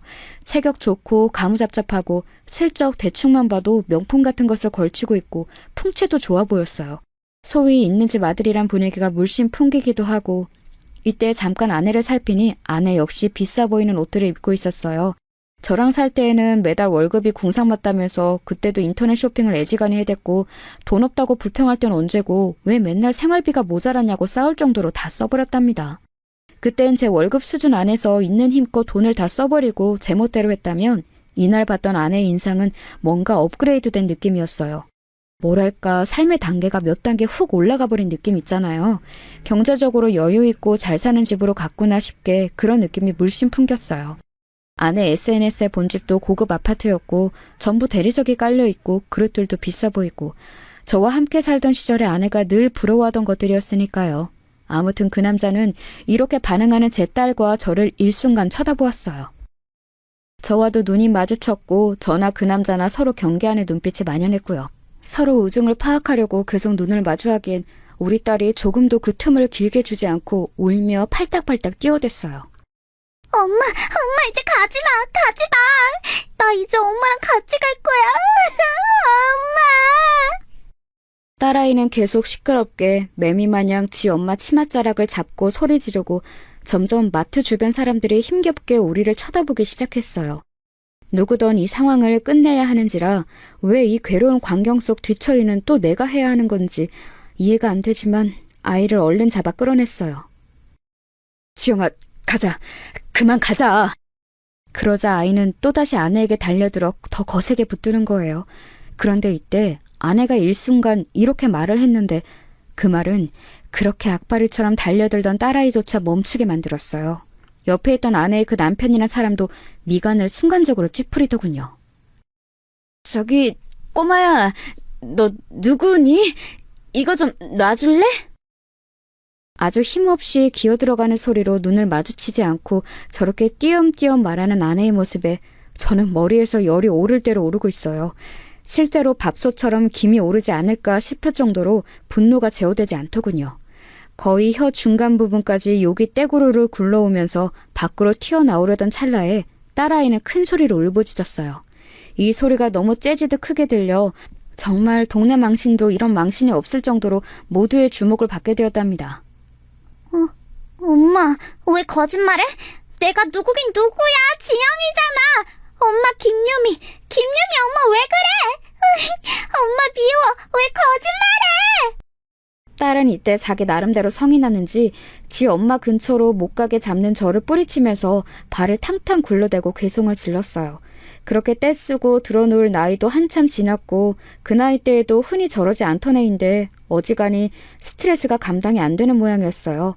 정말 제 3자의 눈에는 누가 봐도 엄마라고 소리 지르는 어떤 여자 얘기와 비통한 얼굴의 그 아이 아빠, 그리고 엄마임을 부인하는 어떤 여자와 그 옆에 딱 붙어있는 체격 큰 남자며 냈다 당황스러워하는 상황을 보고 대충 유추가 되지 않을까요? 이 꼴을 보고 있자니 정말 너무 마음이 진정되지 않는 거예요. 동물원 안에 들어가 있어도 이보다 창피할까 싶었고 빨리 여기서 도망나가고 싶었어요. 와중에 너무 졸렬하고 비열하게 느껴졌던 건 아내는 꼴에 자기도 주변 시선을 의식했는지 이악 물고 계속 부인을 하는 거예요. 아니야. 저기 좀 놔줄래? 아니라니까. 그런데 그 순간 이혼 후 제 마음으로는 몇 번이나 상상해왔던 그 이미지, 꿈에서도 몇 번이나 욕을 하며 깨어나고 그 행동을 하지 못해 속이 멍들었던 그 이미지 말이에요. 그게 바로 제 눈앞에서 재현되는 것을 보게 되었어요. 계속 난감해하면서 딸아이를 밀어내는 아내를 그 옆에 서 있던 건장한 남자의 표정이 점점 굳어지더니 조금의 망설임도 없이 뺨을 거세게 올려붙이는 게 아니겠어요? 거센 행위가 순간적으로 훅훅 지나가고 나니 갑자기 주변이 뜨겁게 느껴질 정도로 그 힘이 셌던 것 같아요. 딸아이는 놀라서 순간적으로 저한테 착 감겨서 안겼고 저 역시 저 남자가 아내가 아닌 우리에게 뭔가를 가할까 싶어 애를 바짝 안고 경계하면서 쳐다봤어요. 헌데 이 남자의 분노를 발사하는 방향은 그 손이 움직인 대로 아내에게 향하는 것이었더군요. 유미야, 너 진짜 못 써먹겠다. 어디서 이렇게 달달하게 거짓말을 해? 너 진짜 내가 우스워? 우습냐고! 더 당해볼래? 정말 한눈에 봐도 두께감 있고 묵직해 보이는 그 손은 미세하게 떨리고 있었고 언제건 다시 발사할 준비를 하고 있는 듯했어요. 아내는 머리를 부여잡고 눈이 엄청나게 커져서는 그 남자를 응시했고 동시에 주변을 빠르게 훑어보더군요. 제 생각엔 아마 그 순간에도 다른 사람들을 의식하고 있었던 것 같아요. 딸아이와 저 모두 당황해서 있는 사이 그 남자는 한숨을 팍팍 쉬더니 제가 들어도 상관없다는 듯, 아니 마치 저보고 들어보라는 듯이 말을 하더군요. 여투나 표정에서 뭔가 쌓인 게 많아 보였고 왠지 이날이 처음이 아닌 뭔가가 많이 묻혀져 있다가 터진 느낌이었어요. 너 내가 시간 줄 때 솔직하게 말하라 했잖아. 누가 봐도 네 딸 네 새끼 맞아 보이는구만. 너랑 얼굴을 쏙 빼닮았는데 아니라고? 너 진짜 나랑 우리 집이 우습게 보이냐? 내가 이혼한 건 잘못 아니라고. 혹시 또 더 숨기는 거 없냐고 몇 번이나 물어봤잖아. 애는 없었냐고. 나는 초혼이지만 너랑 재혼하는 거 다 괜찮다고, 다 받아줄 수 있다고 얼마나 말했어. 너 그때 뭐라고 했냐? 결혼한 지 얼마 안 돼서 이혼했고 애는 없다고 했잖아. 암만 생각해도 이상해서 계속 물어봐도 너 곧 죽어도 아니라고 했지? 기억나 안 나? 남자는 아주 무섭게 아내를 다그치며 코너로 몰고 있었고 아내는 주변 시선이 꽂히는 게 못 견디겠던지 양손으로 얼굴을 가리며 고개를 끄덕거리더군요. 야, 너 진짜 최악이다. 너 같은 애 처음 봐. 우리 엄마한테 끝까지 애 없다고 우길 땐 언제고. 임신 거짓말할 때부터 바로 쳐냈어야 했어. 야, 솔직히 까보자. 너 그때 임신 가짜로 한 거 맞지? 결혼해서 우리 집에 들어앉으려고 뻥친 거 아니냐고. 이건 또 무슨 얘기인지 듣는 내내 계속 입만 쩍 벌어지더라고요. 남자가 웅얼대며 화냈던 말들을 제가 다 정확하게 이해한 건진 모르겠지만 대강의 내용은 그렇더라고요. 아마 아내는 저 남자랑 결혼하려고 가짜 임신 거짓말을 했던 모양이에요. 뭐 임신을 했다고 하면서 결혼으로 끌고 갔던 게 아닐까요? 나중에 알고 보니 임신이 아니었고 결혼은 물을 수 없고 그렇게 부잣집 남편과 생활을 했던 것 같아요. 이혼한 사실을 오픈하면서 저 남자는 본인은 초혼이니 아이 여부가 궁금했던 것 같고 아내는 기를 쓰고 우리 딸아이를 부정했던 것 같아요. 그래서 그렇게 연락도 안 받아주고 아예 잠적하듯이 종적을 감춘 것일까요? 새삼 저는 그 남자는 아이 여부가 그렇게 중요했던 건가 싶었는데 씩씩거리는 이 남자의 뒷말에 답이 있더군요. 우리 엄마가 아무리 그래도 애 있으면 안 된다고 반대해서 그런 건 맞네. 야, 너 진짜 비정하고 못돼 처먹었다. 어떻게 새끼가 있는데 없다고 거짓말을 할 생각을 다 하냐? 애가 아주 애걸복걸을 하고 매달리는구만. 여기 김유미라고 부르면서 엄마라고 앵길 사람이 한 몇십 명 되냐? 딱 봐도 너 찾는 거 맞잖아. 안 그래? 야, 나 진짜 너 오만정이 다 떨어져서 더 못 보겠다. 어떡하냐? 그러면서 그 남자는 드글드글 끓는 속을 못 참겠는지 똑같이 발은 막 쿵쾅거리면서 분을 못 참더라고요. 보아하니 돈은 많아 보이고 하는데 나름 이혼한 여자와 재혼할 정도면 꽤 아내를 많이 좋아했던 것 같은데 거짓말을 한 내용들이나 쌓인 게 많은 것 같았어요. 아이 여부가 있다면 아마 부모 쪽에서는 결혼을 시키지 않으려고 했던 모양이더군요. 아내는 그래서 저 남자랑 결혼하려고 본인 배 아파서 낳아 수년간 길러낸 아이 존재를 곧장 지우고 모른 척했던 걸까요? 게다가 뭐 이건 그렇다 치고 결혼하려고 임신했다고 거짓말했다던가. 진짜 이 부분은 저부터도 너무 깨고 환멸이 났어요. 우리 딸은 이때 어른이 무지막지하게 던져대는 말의 의미를 다 이해하지 못했겠지만 아무튼 어투나 표정, 살벌하게 기가 올라있는 눈매를 보며 상당히 겁이 올랐던 것 같아요. 제 등을 꽉 잡고 매달려 있더라고요. 아이에게도 이 광경이 너무나 위협적으로 느껴졌던 것 같아요. 아내는 정말 누가 봐도 참 비참하고 통탄스러운 모양새를 하고 여전히 고개를 숙이고 들지 못하고 있었어요. 제가 아는 아내의 성격으론 당장 옆에서 뭔 박스라도 주워들고 도망갈 성격이지만 저 남자는 아내에게 있어서 자기 자식도 존재를 지우고 붙어 있어야 할 만큼 필요한 존재가 아니던가요. 그런 존재가 자기를 야단치고 소리 지르니 그냥 꼼짝없이 참는 모습을 보며 강자에게 약하고 약자에게 지독하게 구는 아내의 모습을 다시 한번 확인하게 되었어요. 그때 처음으로 정말 비로소 이제서야 진실로 이런 인간과 떨어지게 된 상황을 받아들이고 모든 게 나에게 약한 쪽으로 돌아가는 게 아니라 좋은 쪽으로, 나에게 필요한 쪽으로 흘러간다고 생각하게 되었어요. 이런 인간과 헤어진 것은 나에게 잘못된 일이 아니다. 언젠가는 헤어지고 이별해야 했고 함께 있는 것보다 떨어져서 너무나 다행이다라는 생각이 강하게 올라오더군요. 딸은 이 당시 모습을 어떻게 받아들였는지 모르겠지만 그날 자기 엄마가 자기를 모른다 했던 게 충격이지 않았을까요? 이날의 일에 대해서 딸과 저는 지금까지 단 한 번도 언급을 서로 해본 적이 없어요. 반년 전의 일인데 말이에요. 아무튼 그 상황에서 그 남자는 아내와만 할 말이 있어 보였고 우리 딸아이의 존재를 확인한 뒤 우리와는 용건이 없어 보이더군요. 그냥 그 남자 입장에선 우리가 공해였고 불필요하게 느껴졌을 거예요. 우리에게도 마찬가지 아니겠나요?